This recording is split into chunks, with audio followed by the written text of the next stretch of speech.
இன்னைக்கு திமுகவுக்கு மக்கள் மத்தியில எதிர்ப்பு கடுமையா வந்துருச்சு. மின்சார கட்டணம் 3 மடங்கு உயர்ந்துருச்சு, வீட்டு வரி 2 மடங்கு உயர்ந்துருச்சு, பால் கட்டணம் உயர்ந்துருச்சு, எல்லா வகையான கட்டணங்கள், பதிவு கட்டணம் உயர்ந்துருச்சு. பதிய முடியல. திடீர்னு மத்திர ஆபீஸ்ல சர்வர் நின்று போது பதிய முடியல. 2 மணி நேரம் 3 மணி நேரம் நிற்குது. ஏன்னு கேட்டா ஒரு பெரிய சொத்தை முக்கியமான பதிகிறாரு. அவர் மாமூல் கட்டின பிறகுதான் அந்த பதிவே நடக்கும். அது வரைக்கும் சர்வர் வேலை பார்க்காதுன்றாங்க. டெக்னிக்கலா அந்த காலத்திலேயே சர்க்காரியா ஊழல் என்று கர்நாடகத்துக்கு பேர் உண்டு. அன்றைக்கே ஹெலிகாப்டர்ல ஊழல் பண்ணவங்க, விஞ்ஞான ரீதியா ஊழல் பண்ணவங்க திமுக. இன்னைக்கு அது டெக்னிக்கலா ஊழல் பண்ணுவதற்கான வழிவகைகளை திமுக செய்து கொண்டுதான் இருக்கிறதே தவிர திராவிட முன்னேற்ற கழகம் நல்ல ஆக்ஷன் கொடுக்கவில்லை. சரி, மின்சார கட்டணம் உயர்ந்து போச்சு, வீட்டு வரி உயர்ந்து போச்சு, எல்லாம் உயர்ந்தாலும் நிம்மதியா இருக்க முடியுதா? சட்டம் ஒழுங்கு கெட்டு போய் கிடக்கிறது. கொலை கொள்ளை எங்கு வந்தாலும் கொலை கொள்ளை பாலியல குற்றங்கள். 200 நாள்ல 600 கொலை நடக்குது.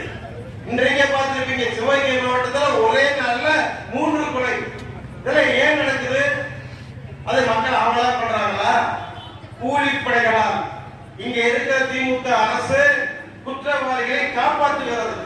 அந்த தைரியத்தால கூலிப்படை அங்கங்க திட்டம் போட்டு பணத்தை பெற்றுக் கொண்டு செய்கிறார்கள்.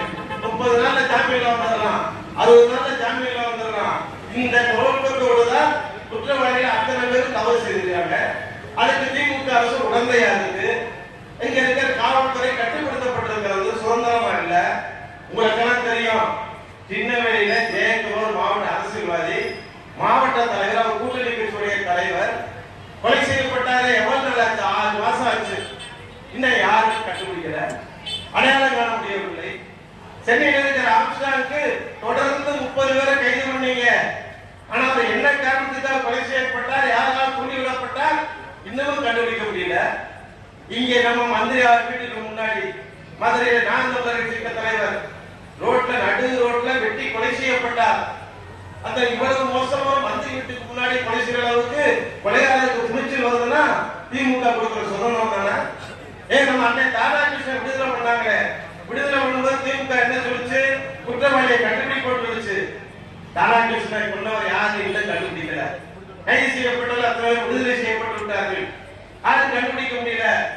இன்னைக்கு அதே திமுக நேரு தம்பி, இன்றைக்கு உள்ளாட்சித்துறை அமைச்சர், நகர்ப்புறத்துறை அமைச்சராக இருக்க நேரு தம்பி ராமஜெய கொலை செய்யப்பட்டாரு.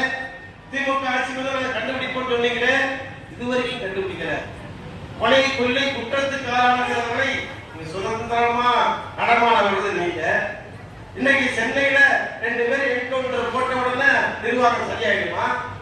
30 பேர் 40 பேரை என்கவுண்டர் போட்டிருக்கீங்க, சரியான இல்லாம நீதிமன்றத்தில் பதில் சொல்ல வேண்டிய கட்டாயத்துல யார் கூட்டு கொண்டு என்கவுண்டர் போடும் போது என்ன காரணத்துக்காக செய்றீங்கன்றத மக்கள் மத்தியில் புரிந்து கொள்ள வேண்டும். திமுகவை பொறுத்த வரைக்கும் சட்ட ஒழுங்கை கெட்டுப் போவதற்கு அற்புதமான வேலையை செய்து கொண்டிருக்கிறது, தொடர்ந்து செய்கிறது.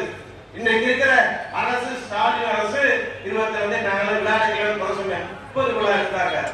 சரி, 27 திருப்பி காஞ்சிபுரத்தில் எடுக்க போறாங்க. இந்த விழா எதுக்காக எடுக்கிறாங்க? கூட்டணி கட்சியெல்லாம் ஒவ்வொன்றா புரிஞ்சுக்கிட்டு இருக்க. காங்கிரஸ் கட்சியுடைய தலைவர் விமர்சனம் செய்கிறாரு திமுகவை. கம்யூனிஸ்ட் கட்சிக்காரர் மின்சார கட்டணம் உயர்ந்து போராடுறாரு. இங்க இருக்கிற திருமாவளவன் விடுதலை சிறுத்தைகள் ஒரு நாள் போராடுறாரு, ஒரு நாள் ஆதரிக்கிறாரு, ஏதோ ஒரு வகையில் ஒரு குழப்ப நிலையில் இருக்கிறாரு. தொடர்ந்து கூட்டணி கட்சி அத்தனை பேரும் குழப்பமான சூழ்நிலை இருக்கிறாங்க. இது இன்னும் ஓராண்டு நாள் நீடிக்குமா? நீடிக்க முடியுமா? இந்த திமுக அரசு என்றைக்கும் அறிவிக்க பெரிய சொன்ன மாதிரி நாங்க அண்ணா திமுக தனிச்சு போட்டியிட்டு வெற்றி வர தயாரா இருக்கோம். ஸ்டாலின் தைரியம் இருக்கா? நீ 4/26 எல்லா தலைவரையும் மேடையில் உட்கார வச்சு சால்வையை போட போறீங்க.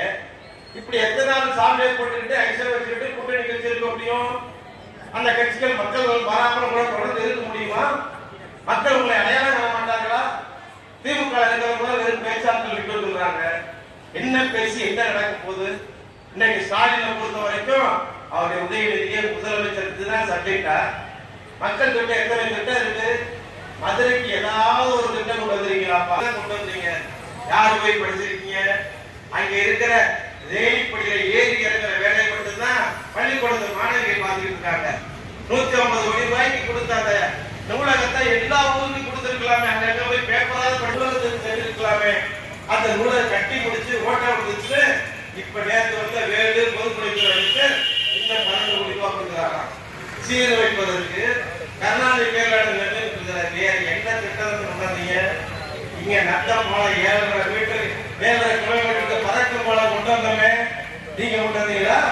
அதிமுக கொண்டு வந்துச்சு. நீங்க என்ன பெருங்காயத்துல பாலம் கொண்டாமே, நீங்க கொண்டு வந்தீங்களா? அதிமுக கொண்டு வந்துச்சு. கலெக்டரேட்ல கூடுதல் கட்டணம் கட்டி இருக்கிறோமே, யார் கொண்டு வந்தா? அதிமுக கொண்டு வந்துச்சு. பள்ளி கரையோரத்தில் ரோடு போட்டு ஷார்ட்டா போயிருக்கிறோமே, யார் கொண்டு வந்தா? 304 கோடி ரூபாய்க்கு அதிமுக கொண்டு வந்துச்சு. அங்க இருக்க தடுப்படைகள் 5 தடுப்படைகள் யார் கொண்டு வந்தா? அதிமுக கொண்டு வந்துச்சு. உயர்மட்ட பாலம் புரட்சி தலைவர் அம்மா அவர்களும் எம்ஜிஆர் பேரையும் 2 பாலத்தை மாநகராட்சி மேயராக இருக்கும்போது கொண்டு வந்து எடப்பாடியார் திறந்து வச்சாலே அது அதிமுக கொண்டு வந்துச்சு. நீங்க எந்த திட்டத்தை கொண்டு வந்தீங்க? 11 மருத்துவக் கல்லூரி கொண்டு வந்தீங்க. சரி, எய்ம்ஸ் மருத்துவமனையை அடிக்கல் நாட்டணும், மத்திய அரசு பணம் கொடுக்கணும், ஜெய்கோ கம்பெனி ஜப்பான் வந்து கொடுக்கணும். நீங்க வந்த பிறகு என்ன பண்ணீங்க? அதுக்காக ஒற்றை செங்கலை தூக்கி தந்தவரை திருப்பி எய்ம்ஸ் மருத்துவமனைக்கு நீங்க ஏதாவது பாடுபட்டீங்களா? அந்த மருத்துவமனை கொண்டு வருவது தமிழக அரசு ஒதுக்கீடு செய்யும் சொல்ல முடியுதா? அவங்களால் எதையுமே சொல்ல முடியல. எந்த திட்டமும் கொண்டு வர முடியல. அதையெல்லாம் விடுங்க. உங்களுக்கு மொத்தக்கடை மூலையில நம்ம வேளாண் குழுவில் 15,000 பேருக்கு பட்டா கொடுத்தாங்கப்பா. மொத்தத்தை நலத்திட்டம் கொடுத்தாங்க. பெண்களே, தாய்மார்களே, அறிவு சலுகைகள் வாங்கினான்னு தெரியல. எந்த பட்டா கொடுத்ததாவது முறையான பட்டா கொடுக்கப்பட்டதா? ஆன்லைன் பட்டா கொடுத்தாங்க. இடம் எங்க இருக்குன்னு தெரியல. இங்க இருக்கிற கான்சேர்களுக்கு கடை சொல்றதுக்கு கொண்டு வந்து எங்க தொகுதியில இருக்கிற வளையகுளத்தை